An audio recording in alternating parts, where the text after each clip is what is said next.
Oras po natin sa buong Pilipinas. Meron tayong 3 minuto makaraan ng alas 10 ng morning. Humanda na sa mga malalaking balita. Trending viral. Pinag-uusapan sa buong Pilipinas at buong mundo. Ronda Pilipinas Headlines.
Nakakaapekto nga ba sa size ng itlog? Mamaya, let's prove it. Ronda Pilipinas. Ang mga malalaking mga balita, ang mga matitinding mga pinag-uusapan, ang mga maiinit at pinagtatalunang mga issue. Lahat hagip, lahat malalaman. Hindi lang sa buong Metro at Mega Manila. Kasama na ang buong Pilipinas. Hahagupit na ang mga malalaking issue sa Ronda Pilipinas. Live na live sa DWIZ AM Metro at Mega Manila. Naka-live din sa DWIZ News FM Regional Stations. Naka-live din sa Radyo Ronda AM Radio sa Pilipinas. Live ding mapapanood sa Aliw 23 Free TV. At naka-live din sa lahat ng DWIZ Digital News accounts, Facebook, YouTube at DWIZ News website. Ronda Pilipinas. Wala nang mahuhuli sa balita. Wala nang maiiwanang issue na hindi mo alam. Ngayon, updated ka na sa Ronda Pilipinas. Kasama si Dennis Antenor Jr. Ronda Pilipinas. Okay, tayo po'y dediretso na po dahil meron po tayong bisita na nasa linyang telepono ay may meeting po sila. Unahin na po natin, nasa linya po natin ngayon si Attorney George Garcia, Chairman ng COMELEC. Chairman, magandang araw po. Magandang araw, Sir Dennis, at magandang araw din po sa mga kababayan natin. Okay, ito pong lumabas po na liham ninyo para sa AMLAC, parang waiver na po ito lahat-lahat, Chairman? Una po, ang kalaman po ng liham, Sir Dennis, Apo. ay humihingi tayo ng tulong Apo. na baka pwede sa pamamagitan ng kapangyarihan at trabaho po ng AMLAC ay ma-inquire yung katotohanan sa mga 49 ba naman, Sir Yes, Dennis, na accounts. 49. Foreign po yan, foreign bank accounts. So baka pwede sa pamamagitan ng koneksyon natin at relasyon sa iba't ibang Anti-Money Laundering Council ng iba't ibang parte ng mundo ay ma-inquire. Totoo ba yan? Saan ang galing yan? Sino ba ang nagbukas niyan? At yun po yung pong lahat ng circumstansya patungkol sa mga accounts na yan, sapagkat kung hindi po talaga makatotohanan yan, ay para po namang nakakalungkot yung akusasyon po laban sa atin. Number 2, at kung sakasakali yung mga accounts na yan ay sa akin nakapangalan. Ako pala ang nagbukas, Sir Dennis. Apo. Ay ako po yung nag-i-issue ng absolute sworn waiver para po sa bank secrecy. Ibig sabihin, pwede po nilang pabuksan yun, pwede po nilang inquire at alamin ang kabuuan ng nilalaman at paano nagsimula yung mga accounts na yan. Opo, Chairman, wala daw ho sinasabi yung mga nagsasalita tulad nila Congressman Marcoleta na pangalan po ninyo. Kasama rin po si Kasama rin po si Congressman ex-Congressman Irise. Go ahead po, Chairman. Alam niyo po, Sir Dennis, nakakalungkot sapagkat sa press con ang sabi, number one, kita niyo po to, Sir Dennis, sa mga kababayan natin, hindi daw po verified. So ang akin po, parang ako'y bigla namang isipin niyo po, hindi verified pero nilabas sa publiko, nilabas sa isang press con. Hindi mo ba kahit naman kayong nasa media, kahit sa profession ko rin bilang abogado, di ba hindi naman tayo maglalabas ng kahit scoop, talagang number one scoop na hindi naman po natin bine-verify dahil may ethics po tayo ng profession eh. So pero po nilabas po yun. At ang sabi, isang opisyal ng COMELEC. Alam nyo, napaka-unfair binanggit ang institusyon, isang opisyal. Ang opisyal po, pwedeng ako, pwedeng commissioner, pwedeng mga directors ko. Unfair po sa kanila lahat.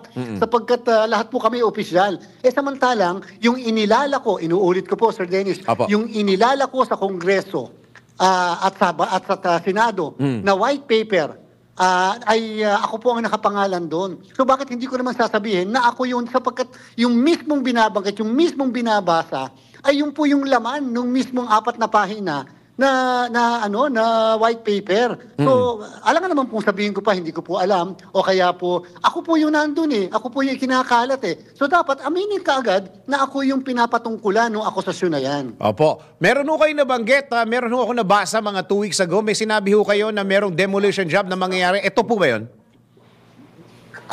Opo, yan po ay kasama po, yan ay kasama sa kabuuan ng ano po yun napakadaming plano. May mga plan A, plan B. Ito po yung plan D na. So, ibig sabihin po, ang kasunod po nga po nito, Sir Dennis, para sa kaalaman ng kababayan natin at ilalahad ko sa inyong programa. Ang kasunod po nito ay yung mga individual members ng commission ko, yung mga commissioners ko, ay may kanya-kanya rin pong white paper at ang kahuli-hulihan po nito ay papailan lahat kami, hindi lang ako, lahat kami ng impeachment complaint. Ano ho ang implikasyon nito kaya, Chairman, dun ho sa nakafile ngayon sa Supreme Court?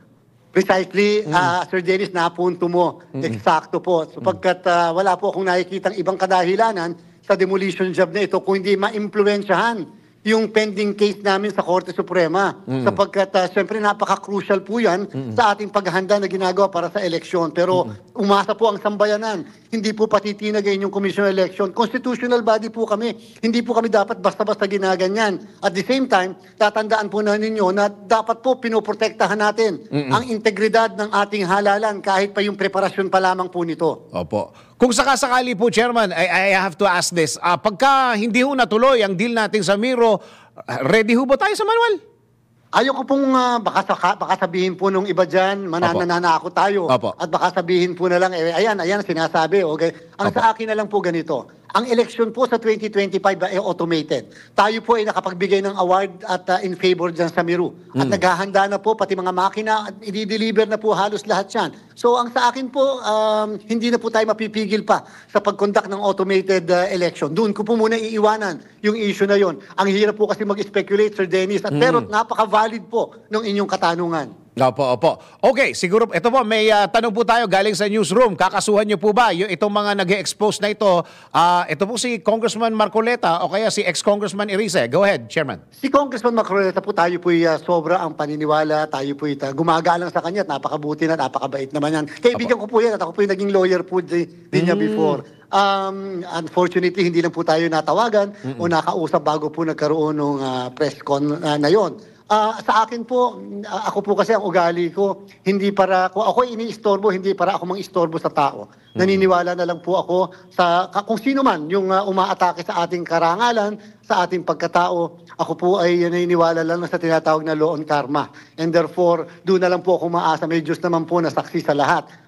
Kapag ka po kasi tayo yung nag-file pa ng kung-ano-ano o kaya may istorbo po yung paghahanda, yung focus namin sa eleksyon, ang inyo pong lingkod at ang mga kasamahan ko, masisisit rin po tayo ng mga kababayan natin. Yan po yung purpose ng mga gantong klaseng propaganda at operation. Talagang istorbuhin po tayo upang mawala ang focus natin sa paghahanda patungkol sa halalan. Pag tayo po ay kinapos, tinimbang, tapos kulang, tayo po ang sisisihin dyan. Tama po. At tuloy-tuloy po ang trabaho niyo po as Chairman ng COMELEC, lalong-lalong lang po yung information dissemination. Chairman. Ay nako Sir Dennis, nako talaga naman kung kinakailangan ikuti natin ang pinakaliblib na lugar ng ating bansa, pupuntahan po natin. Apo. Sapagkat nararapat lamang at may karapatan ang bawat Pilipino na malaman ano ba ang inaasahan namin sa 2025, ano ba talaga ang gagamitin ninyo, ano ba itong mga alingas-ngas na dapat maipapaliwanag po sa kanila. Dapat involve ang mga mamamayan sa ating governance. Sapagkat sa bandang huli, sila po naman dapat ang nakikinabang sa ginagawa nating mga pagbabago para sa halalan. Yun. Attorney George Garcia, Chairman COMELEC, maraming salamat po, Chairman, sa oras na binigay niyo sa DWIZ. Mabuhay po kayo, Sir Dennis. Mabuhay po ang programa.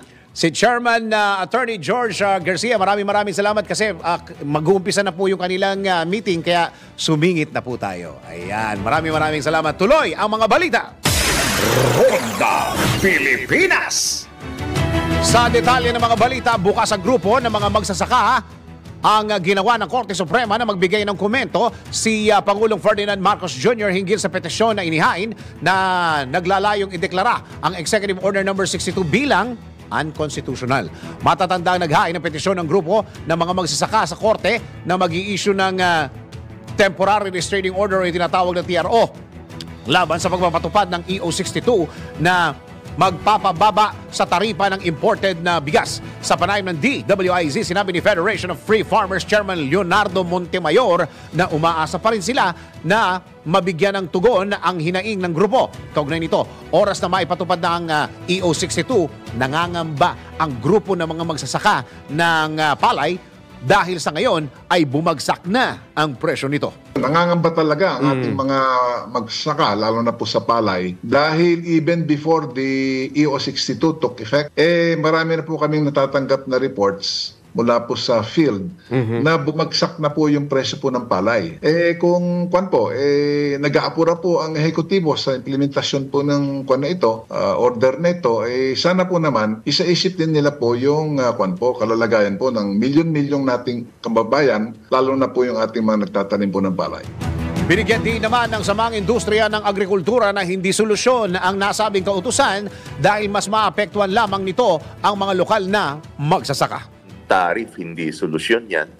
Kung makita natin yung reaction kaagad and projection ng USDA na ipapasok, estimate na ipapasok is 4.6 million metric ton. Na compare last year is 3.6 million metric tons lang yung pinasok natin. So additional 1 million metric tons yun. Ibig sabihin, 20 million nakaba na bigas ang additional na ipapasok dati bansa. Yun talaga. Kung dati pinasok lang 7.6, aabot tayo ng 9.6 million metric tons. No? Malaki yung dagdag, 4.6 million metric tons. Around 92 million bags ang ipapasok. Malaking dagdag yun dun sa pinasok natin last year. So, ibig sabihin nun, yung mga magsasaka rito talaga ma-pressure down presyo ng palay. Na in which kawawa yung mga magsasaka. Wala naman alternative solusyon ang ating government.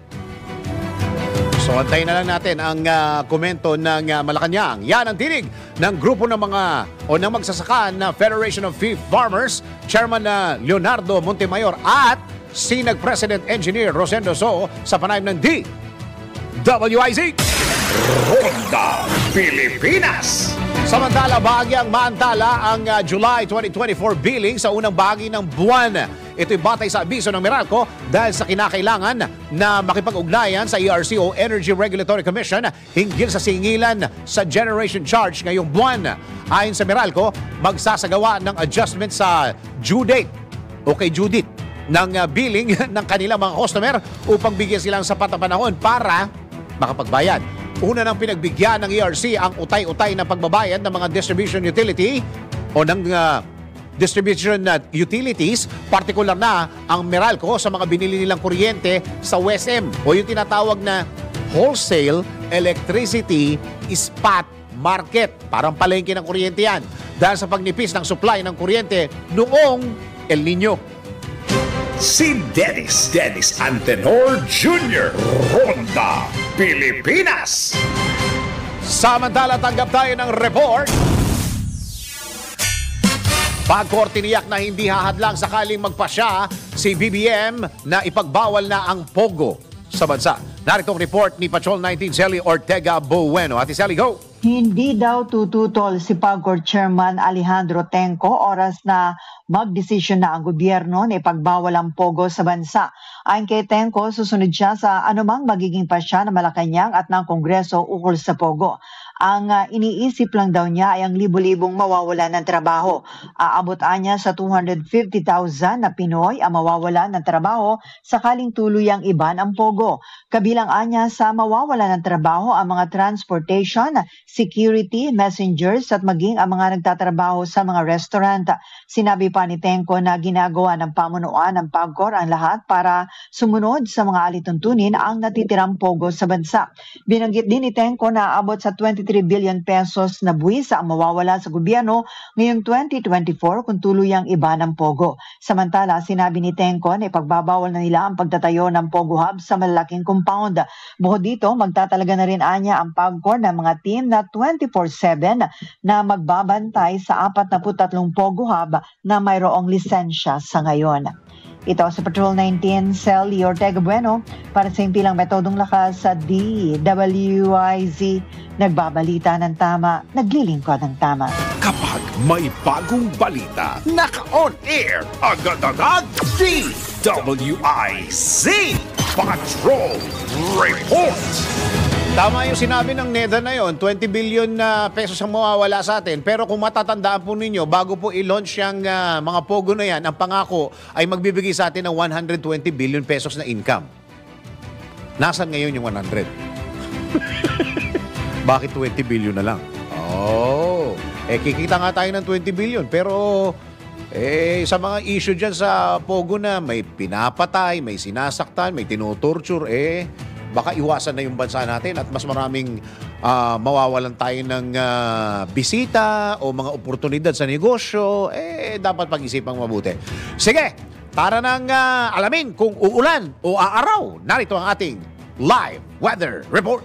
Pinakahuli, pinaka-latest, pinaka-napapanahon, whether we like it or not, ito ang magiging DWIZ Weather Report. At alamin na natin kung matutuloy o hindi matutuloy ang ating mga lakad for today. In short, wawasakin na ba ang ating plano ngayon ni Daryl Justin? Daryl, go! Wasakan na nga. Ay, ang pangit pakinggan. Magandang umaga, Pilipinas. Narito na ang aking weather report kung saan umiiral pa rin sa kasalukuyan Tropical Convergence Zone o ITCZ sa Palawan, Occidental Mindoro, Western Visayas, Zamboanga Peninsula, Barm, Soc-Sargen, Misamis Occidental, Lanao del Norte, Davao Occidental, Bicol Region, nalalabing bahagi ng Mimaropa, Visayas at Mindanao, kaya't maulap na kalangitan na may mga kalat-kalat na mga pagulan at pagkulog ang aasahan natin sa araw na ito. Dito naman sa Kalakang, Maynila at sa nalalabing bahagi ng Luzon, makakaranas tayo ng isolated rain showers at thunderstorms katulad ng mga nararanasan ng mga nakaraang araw dulot po ng localized thunderstorms. Samantala, naglabas naman ng thunderstorm advisory ang Pag-asa NCR-PRSD kaninang alas 8:30 ng umaga kung saan inaasahan na katamtaman hanggang sa mabigat na mga pag-ulan, pagkidlat at malalakas na hangin sa Quezon, Batangas at Zambales sa susunod na 2 hanggang 3 oras. Sa Visayas PRSD naman, meron din silang thunderstorm advisory kaninang alas 9:03 ng umaga kung saan inaasahan ng katamtaman hanggang sa mabigat na mga pag-ulan, pagkidlat at malalakas na hangin sa Bohol, partikular na sa Guindiluman, Duero, Hagna, Garcia, Hernandez, Valencia, Dimao, bahagi ng Jefate at na mga kalapit na lugar sa loob ng 1 hanggang 2 oras. Dako tayo sa ating 3-day weather forecast. Simulan natin syempre sa Metro Manila. Ang magiging lagay ng panahon simula bukas hanggang sa Linggo. Bahagyang maulap hanggang sa maulap na papawirin tomorrow. Sisikat ang araw. Pero pagdating ng Sabado at Linggo, asahan na mga makulimlim at makulog at makidlat na panahon. Maglalaro sa 26 hanggang 34 degrees Celsius ang temperatura at ang tsansa ng pag-ulan ay nasa 76 hanggang 82%. Sa Metro Cebu, kaparehas na kondisyon ang inaasahan natin sa mga susunod na araw at papalo ang temperatura sa pagitan ng 26 hanggang 30 degrees Celsius. Ang tsansa na pag-ulan ay sa 78 hanggang 85%. Punta tayo sa Metro Davao. Epekto yan, Dennis, ng ITCZ. Kaya nga, yung mga lumalabas ngayon, huwag niyong kakalimutan magdala ng payong. Sa Metro Davao, asahan din ang hindi nagkakaibang mga kondisyon, maulap hanggang sa napakamaulap na papawirin, mga pag-ulan, pagkulog at pagkidlat, lalo na sa dakong gabi ang mararanasan mula Friday hanggang sa Linggo. Nasa 25 hanggang 31 degrees ang agwat ng temperatura at ang tsansa ng pag-ulan ay nasa 58 hanggang 85%. Patuloy naming pinapaalalahanan ang lahat na maging handa sa mga pag-ulan, lalo na po sa hapon at gabi, kung saan madalas nararanasan ang moderate to heavy rains dito lalo sa Metro Manila. Kaya mainam pa rin po na dalhin ang inyong mga payong at kapote. Kahit alam kong hirap na mga tao magdala ng payong at kapote, yan pa rin po ang pinaka-safe na gawin ninyo. Pero yung ulan, hindi siya ganun kalakas, no? Pag umuulan, hindi parang bagyo, hindi katulad ng mga nakaraang linggo. Yun nga, kasi di ba galing pa nga tayo sa El Nino phenomenon, tapos nasa La Nina watch pa lang din tayo. Though may tsansa na i-declare to sa pagitan ng Hulyo hanggang Setyembre dahil yun yung ibinigay sa ating huling update ng Pag-asa, inaantabayanan pa natin yan. Pero hindi pa nga sila nakakakota sa bagyo kasi nung June, ang sinasabi 2 hanggang 3, Dennis. Pero nakaisa lang. Huwag nang kukota. Yun na nga, yun ang mahirap Kaso si Senyor gustong kumota, hindi ko alam kung kota ba sa bagyo o kota sa golf. Sumikat ang araw kanina ganap na alas 5:34 ng umaga. Asahan pong lulubog ito mamayang alas 6:30 ng gabi. Antabayan ang mga susunod nating weather updates mamaya sa Balitang Bayan alas 12 hanggang 1:00 ng tanghali. At yan ang aking weather report, whether you like it or not. Ako po si Daryl Justin, nagbabalita ng tama, naglilingkod ng tama. Pinakahuli, pinaka-latest, pinaka-napapanahon, whether we like it or not, DWIZ Weather Report. Ronda Pilipinas. Samantala, tuloy-tuloy mga balita at impormasyon sa Ronda Pilipinas. Ito pangarap ng bawat Pilipino na libreng pagpapagamot, mailap pa rin ba? Narito ang isang Siyasat Special Report. Malalimang pag-alam ng mga detalye para maitama ang mga maling balita sa Siyasat. DWIZ Investigative Report.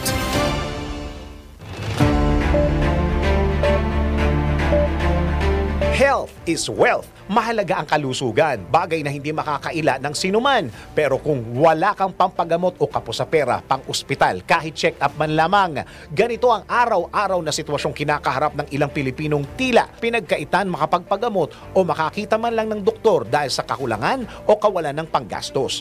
Dito na pumapasok ang Philippine Health Insurance Corporation o PhilHealth na layuning makapagbigay ng abot-kayang serbisyong medikal sa mga kakayahan at isubsidize naman ang medical care ng mga walang kakayahang makapagpagamot. Gayunpaman, hindi lahat ng gasto sa pagpapagamot o pagpapaospital ay sinasagot ng PhilHealth. Kaya't naghain si Agri Party List Representative Wilbert Lee ng House Bill 10245 na layuning institutionalize ang No Balance Billing o NBB policy. Alinsunod sa nasabing panukala, magkakaroon ng mga Pinoy ng pagkakataong makapagpagamot nang hindi inaalala ang gastos sa pagpapaospital at isulong ang patay na access sa healthcare services. May pera ang PhilHealth, ano ba ang dahilan at tumatagal? Bakit ba hindi natin pwedeng ibigay na ito? Bakit tumatagal? Dami, pasikot-sikot, paulit-ulit. Pwede naman nating ibigay na, no? Yung mga ating mga kababayan nasa ospital na may problema, may sakit, lalo lumuluba yung sakit sa pag-iisip kung saan kukuha ng pambayad. So ako po ay nag-motion doon at inaproba naman po ng committee na magkaroon po ng isang ad hoc committee at once and for all, pag-usapan namin itong mga increases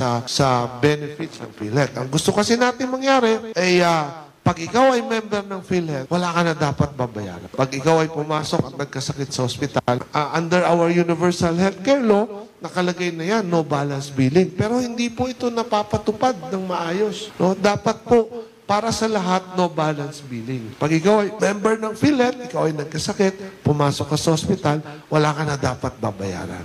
Maliban sa mga dagdag benepisyo, isinusulong din sa Kamara na gawin ng libre ang gamot sa pagpapadialysis ng mga may diabetes. Ayon kay Deputy House Majority Floor Leader at ACT-CIS Party List Representative Erwin Tulfo, may kamahalan ang nasabing gamot, lalo na para sa mga kapos ang panggastos. Ang problema, yun ang may kamahalan, 900 to 1,500.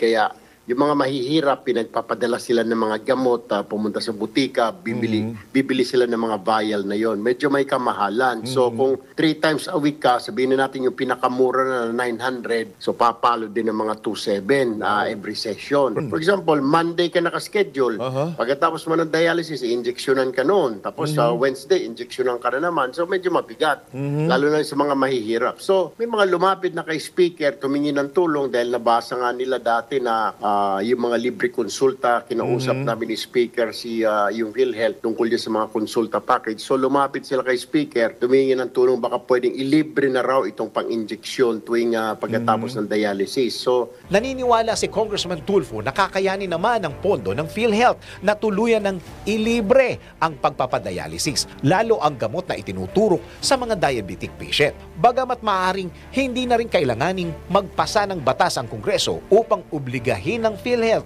naghain na niya sila ng panukalang bigyan ng diskwento sa gamot ang mga diabetic patient, lalo na ang mga nagpapadialysis.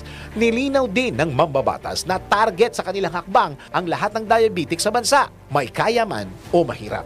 Hindi naman na. Kagaya yung sinasabi ng PhilHealth, yung, di ba, ni-request din namin na libre na yung mga ultrasound, mga x-ray, pinasok nila doon sa consulta package nila.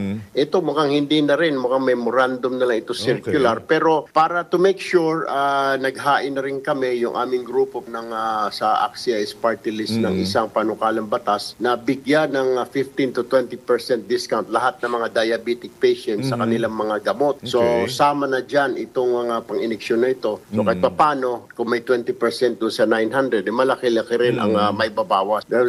Yun ang target natin. Lahat kasi nasa 4.5 million Filipinos ang estimate ng DOH sa may diabetic. Halos kalahati niyan, mga 2+ ang nagpapadayali. Bukas naman ng PhilHealth sa mga panukala ng mga mambabatas upang makatulong at mapagaan ang pasanin ng mga miyembro, lalo na ang mga kapos ang panggastos sa pagpapagamot. Ayon kay PhilHealth Corporate Affairs Group Acting Vice President at spokesperson Ray Belenya, bagamat pag-aaralan nila kung kakayanin ng pondo ng state health insurer ang hirit ng Kamara, mas mahalagang issue ay kung may pagpapatuloy ba ito sa mahabang panahon. Yan ang magiging sentro ng atin pong pag-aaral sapagkat ang unang kailangan nating makita kung talagang 4.5 million nga ng mga kababayan natin ay talagang makangailangan ng pagdadialysis. Ang kailangan nating makita ay hindi lang natin ito mai-introduce, hindi lang natin mailulunsad yung coverage, kung hindi ang mahalagang tanong kung masusustain ba natin ito sa pangmatagalan. So yan ang magiging sentro ng ating magiging pag-aaral. At kami po ay makikipagtulungan sa tanggapan ni Speaker Romualdez, na sa tanggapan ni Congressman Tulfo tungkol po dito sa kanilang panukala. Sa issue naman ng no balance billing, nilinaw ni Belenya na nakasaad naman na ang probisyon para sa libreng pagpapagamot sa Section 9 ng Universal Healthcare o UHC Law o Republic Act 11223 isinabatas noong 2019. Gayunman, aminado ang PhilHealth official na kailangan pang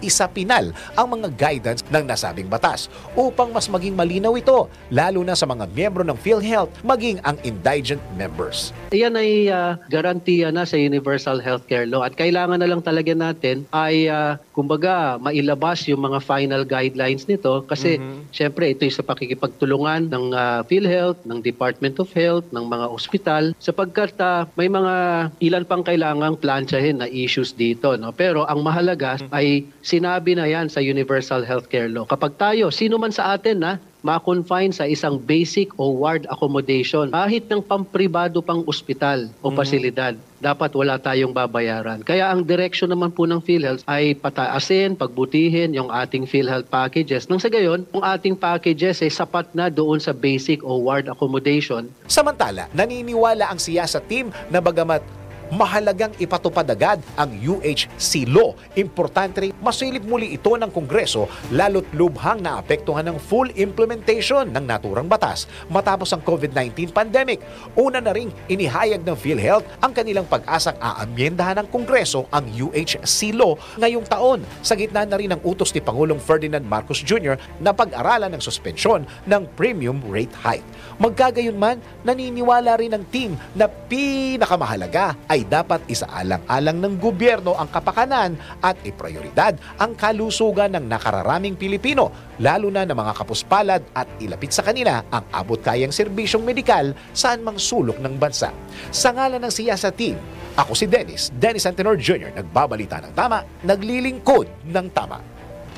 Malalimang pag-alam ng mga detalye para maitama ang mga maling balita sa Siyasat. DWIZ Investigative Report.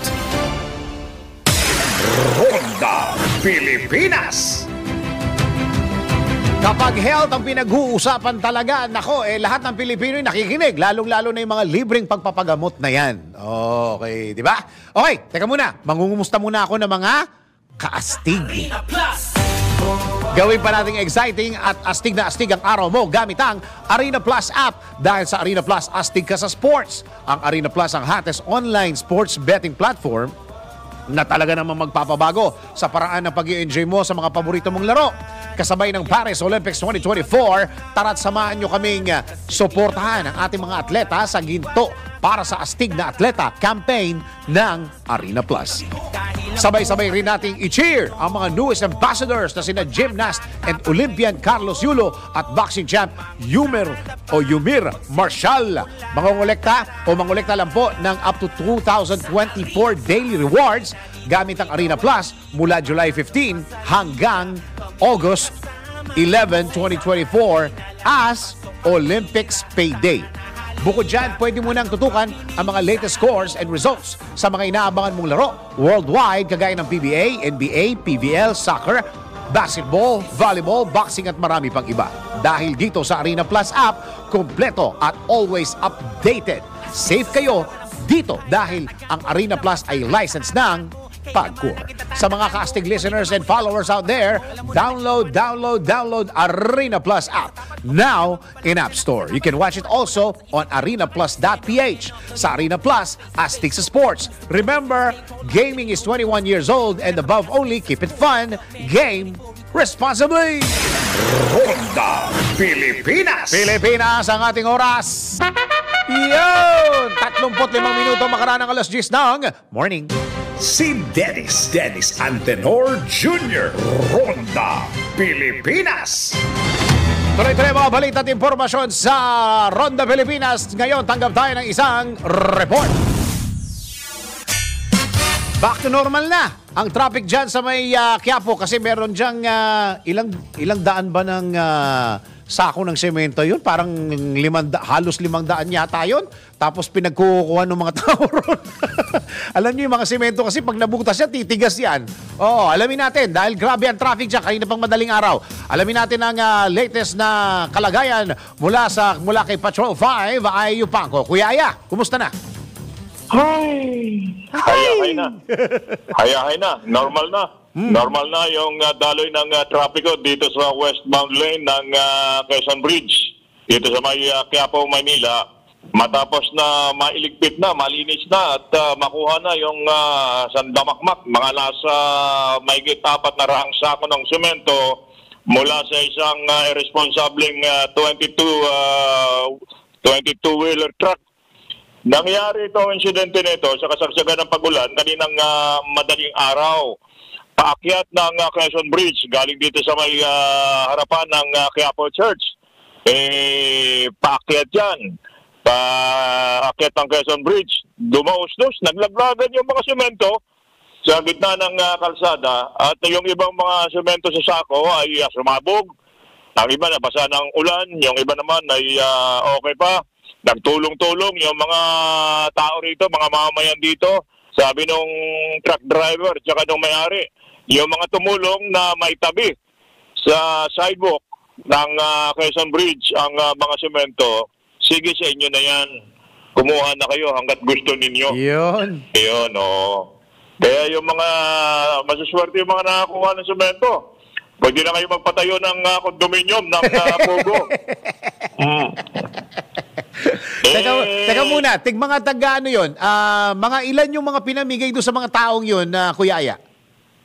Yung isa nakakuha ng 15 sako. Ang dami. Oo. Nagdumating na yung mga pulis at mga taga City Hall at DPWH.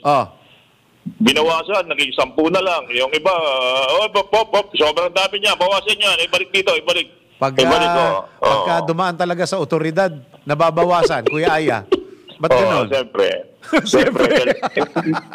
Nilinawin ko. Hindi naman inuwi ng pulis yun. Kundi ibinalik doon sa may-ari. May-ari. Huwag nyo naman samantalahin. Kumbaga, kinontrol din nila. Saka hindi, kasi parang ano yun, di ba? Parang premyo nila yun dahil tumulong sila. Oo. Pero, yung hindi mo naman na mabuhat, kaya mo 15 sako, paano ba naman yan? Yung kumuha ka na mga 2, 3 sako, okay na yun. Pero kukuha ka na 15, may 10, may 7, hindi mo naman kayang buhatin. Nakatambak din dito sa sidewalk ng Quezon Bridge. Kaya bahala din yan. Saka ang problema dyan, Kuya Aya, pagka binasa na ng ulan yan, titigas na yan. Mabuti na lang hindi na umulan eh. Kanina ang madaling araw, ano mangyayari ito? Maulan-ulan. Yun. Pero itong magmula kanina hanggang ngayon, makulimlim na lamang dito sa amin sa lungsod ng Maynila. Makulimlim na. At namamayagpag pa rin yung mga e-trike sa mga kalsada. Di ba mayroong batas na bawal dito mga e-trike na ito sa mga pangunahing kalsada, Boss Dennis? Oo, dapat pero bawal. Dito sa Maynila. Oo. Dito sa Maynila at saka Pasay, parang walang batas. Aba? Ningas kugon eh. Naku, hindi pwedeng gano'n. Katuwiran ito mga e-trike driver sa Maynila, pag nauhuli raw sila, bahala na raw yung mga bossing nila, yung kanilang mga operator na umareglo sa MMDA. Sino ba yung operator nyo? Mga operator pala nila, mga konsehal din ng Maynila. Chiche. At yung ibang e-trike dito, yung mga kulay puti, noong panahon pa na era, hanggang ngayon tumatakbo, boundary din pala sila rito. 350 ang boundary nila. Ayun lang. Dati hulog ganito hulog boundary ito Sa loob ng 4 na taon, sa'yo na mawala si ERA, may pumalit na bagong mayor, binawi. Boundary na lang kayo, hindi na sa inyo yan. Yan na lang ang problema nun. Yung boundary ngayon, saan na pupunta ngayon yun? Dito sa Maynila. Bakit naiba tuloy yung report ko? Naiba yung dahil dito yung linya ng Quezon Bridge medyo nagkaroon ng abala kanina, ngayon ay maluwag na. Yes. At pwede na sa lahat na uri ng mga motorista itong lugar namin o itong Quezon Bridge magmula sa Quiapo Church patungo ng Liwasang Bonifacio. May rally rin dito sa Liwasang Bonifacio. Ano ba itong rally na ito? Yung Abacada. Yung Abacada pala ito. Okay. Hindi naman karamihan. So yan ang ating report mula rito sa lungsod ng Maynila. Ito sa Bataan number 5. Ayupan ko para sa implementado ng lakas. DWIC. Nababalita ng tama. Naglilingkod ng tama. Ronda Pilipinas. Hoy, sa mga taga Libon Albay, Happy Libon Paroy Festival 2024. Libong Gwenyong Paraoma Orgulyo Niyan Banwa sa inyo. Tama ba? Ayan.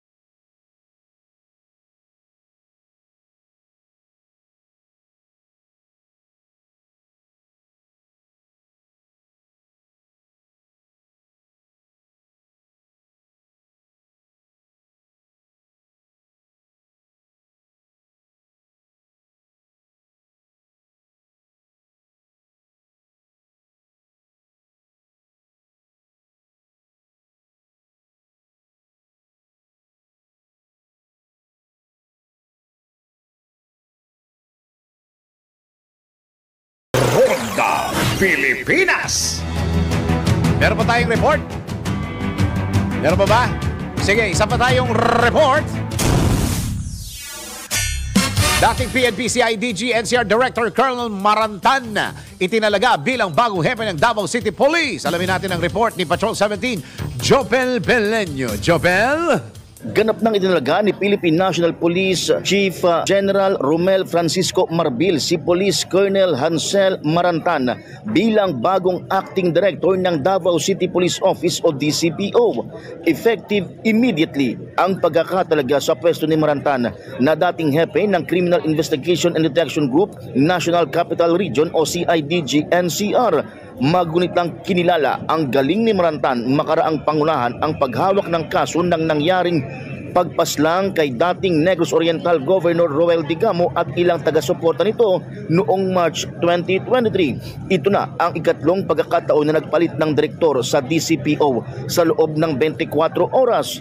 Unang itinalaga bilang OIC ng DCPO si Colonel Lito Patay na agad ring pinalitan ni Colonel Sherwin Butil at panghuli si Colonel Marantan na mismong si PNP Chief General Marbil ang nagtalaga sa pwesto. Ito si Patrol 17 Chopel Peleño para sa Impilang May Todong Lakas, DWIZ. Nagbabalita ng tama, naglilingkod ng tama. Kapag may bagong balita, naka-on air, agad-agad, DWIZ Patrol Report. Hoy, magandang araw sa lahat ng mga nagkakape ngayon, ha? Baka coffee break na ninyo, ha? Kung ikaw isang coffee lover, ha? Merong MX3 Coffee Mix for you. Meron niyang vitamin C, calcium with, may kasamang calcium with antioxidant benefits at cholesterol free pa yan. Ito pa, ang MX3 Coffee Mix ay low acid coffee na hindi nakakapagpataas ng blood sugar levels at blood pressure. Kaya ano pang iniintay mo? Ano pa inaantay nyo? Bumili na at sumugod na sa mga leading drugstores nationwide o kaya bumisita na sa kanilang website, ha? mx3.ph.com lang yan. Ulit, mx3ph.com. Yun yung website, ha? O kaya tawag na lang sa 0918-888-8693. Ronda Pilipinas. Pilipinas ang ating oras. Oras sa Pilipinas! 10 minuto pa bago mag-11 ng morning. Si Dennis Antenor Jr. Ronda Pilipinas. Tuloy-tuloy mga balita at impormasyon sa Ronda Pilipinas. Samantala, tanggap tayo ng report. Dating Secretary Roque dapat linawin ang mga isinawalat ni PAGCOR Chairman Tenco sa Senate hearing. Kapunto, no? Alamin natin ang report ni Patrol 19, Sally Ortega Bueno. Ate Sally, go! Naniniwala si Senate President Chis Escudero na seryoso ang aligasyon na tumulong at nag-follow up si dating Presidential Spokesperson Harry Roque sa reapplication para sa lisensya ng ni-raid na Pogo na Lucky South 99. Ayon kay Escudero, dapat na magbigay linaw si Secretary Roque sa isiniwalat na ito ni PAGCOR Chief Alejandro Tenco sa pagdinig ng Senado kahapon. Sino man anyang inaakusahan ay may karapatan na kaharapin at sagutin ang nag-aakusa sa kanya para maibigay ang kanyang panig. Tiyak niya na ipapatawag ng Committee on Women sa susunod na hearing si Roque para sagutin ang mga isiniwalat ni PAGCOR Chief Tenco ukol sa kanya. Una rito, sinabi ni Senator Hontiveros, chairman ng committee, na imbitahan nila sa susunod na pagdinig ang dating kalihim. Umaasa si Escudero na gagamitin itong oportunidad ni Roque para maipaliwanag ang kanyang panig sa issue. Itinanggi ni Roque na abogado siya ng Lucky South 99 bagmat sinamahan nito sa pakikipag-usap kina PAGCOR Chairman Tenco si Catherine Cassandra Leong na opisyal ng Lucky South 99 Outsourcing Incorporated, ang Pogo Company na ni-raid kamakailan ng Philippine Anti-Organized Crime Commission o PAOK dahil sa pagkakasangkot sa iligal na aktibidad. Ito sa Patrol 19, Sally Ortega Bueno para sa Impilang Metodong Lakas sa DWIZ. Nagbabalita ng tama, naglilingkod ng tama. Kapag may bagong balita, naka-on air, agad-agad, DWIZ Patrol Report. Samantala, para sa ating balitang pampalakasan, women's team ng Gilas tapos na ang stint sa 2024 William Jones Cup. Alamin natin ang sports news mula kay Daryl Justin. Sa mundo ng palakasan, ang latest malalaman sa DWIZ Sports News. Nag-wrap up na ang kampanya ng Gilas Women's National Basketball Team matapos silang talunin ng Chinese Taipei A sa score na 82-66 sa 2024 William Jones Cup kahapon sa New Taipei City. Sa unang quarter pa lang, naungusan na ng Chinese Taipei A ang Gilas sa 26-10 na lead at magmula doon, nahirapan nang makabounce back ang Gilas Women's. Nanguna sa ating squad si Naomi Panganiban na may 19 points, 4 rebounds at 2 assists. Si April Bernardo naman ay gumawa ng 12 points habang ang kanilang teammate na si Stephanie Berberabe ay nag-contribute ng 12 points. Sinimulan ng Gilas Women's Team ang kampanya sa losing effort kontra sa Chinese Taipei B, ngunit nanalo naman sila kontra sa Malaysia at Thailand. Muli silang nasilat ng Japan at ng Chinese Taipei A. Inuwi ng Japan ang kampyonato sa nasabing torneo. May alam ng puso yung tayo Pilipino, atleta man o hindi, tila ko hindi mo pupunde. Sa alam ng Pilipino, saksi o inaplas, tapang liksi at galing, hinaharap ang bawat bukas. Sa alam ng Pilipino, ginto para sa'yo. Sa alam ng Pilipino, kahit sa Marina Plus. Sa alam ng Pilipino, ginto para sa'yo. Sa alam ng Pilipino, kahit sa Marina Plus. Kahit sa Marina Plus. Game responsibly. Ronda Pilipinas. Ito na ang latest, bagong-bago, fresh na fresh. DWIZ Showbiz News. Samantala para sa ating balitang showbiz, Jackie Gonzaga pinagsabihan ni Vice Ganda matapos kumalat ang kanyang video na pawis na sumasayaw sa isang bar. Si Vice Ganda yata yung kanyang manager no? Alamin natin showbiz report mula kay Anton.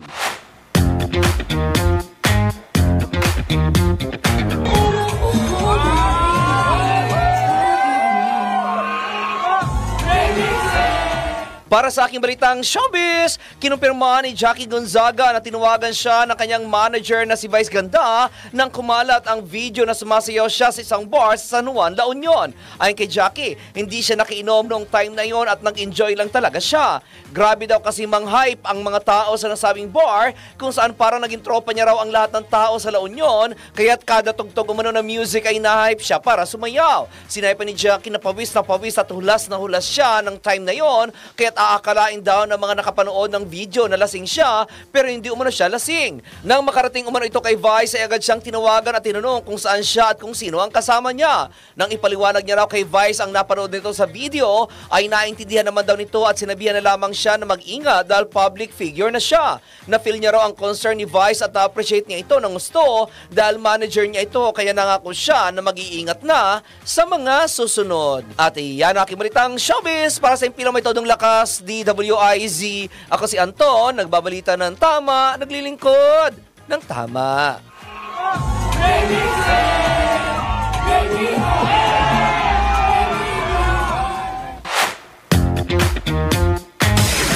Ronda Pilipinas. At bago tayo magpaalam, tayo muna magpatama quote of the day. Ang ating patama quote of the day ay, ang totoong mayaman hindi mayabang, pero yung nagpi-feeling mayaman, nuknukan ng yabang. Sabi nga nila, ay maubusan na ng yaman. Ay wag lang maubusan ng yabang. May wisdom ba doon sa sinabi ko? Parang wala. Yan ang kabuuan ng mga balita at impormasyon sa Ronda Pilipinas. Ang tabayanan po ang susunod na programang Yes, Yes, Yo, Topacio with Attorney Ferdy Topacio. Ako ang iyong naging tagapagbalita. Ako si Dennis. And all of the madness has got you going crazy. Dennis Antenor Jr. nagbabalita ng tama, naglilingkod ng tama. The street where all of the action. Ang mga malalaking mga balita, ang mga matitinding mga pinag-uusapan, ang mga maiinit at pinagtatalunang mga issue. Lahat hagip, lahat malalaman. Hindi lang sa buong Metro at Mega Manila. Kasama na ang buong Pilipinas. Hahagupit na ang mga malalaking issue sa Ronda Pilipinas. Live na live sa DWIZ AM Metro at Mega Manila. Naka-live din sa DWIZ News FM Regional Stations. Naka-live din sa Radyo Ronda Ronda AM Radio sa Pilipinas. Live ding mapapanood sa Aliw 23 Free TV at nakalive din sa lahat ng DWIZ Digital News accounts, Facebook, YouTube at DWIZ News website. Ronda Pilipinas. Wala nang mahuhuli sa balita. Wala nang maiiwanang issue na hindi mo alam. Ngayon, updated ka na sa Ronda Pilipinas. Kasama si Dennis Antenor Jr. Ronda Pilipinas. Monday to Friday, 10 a.m.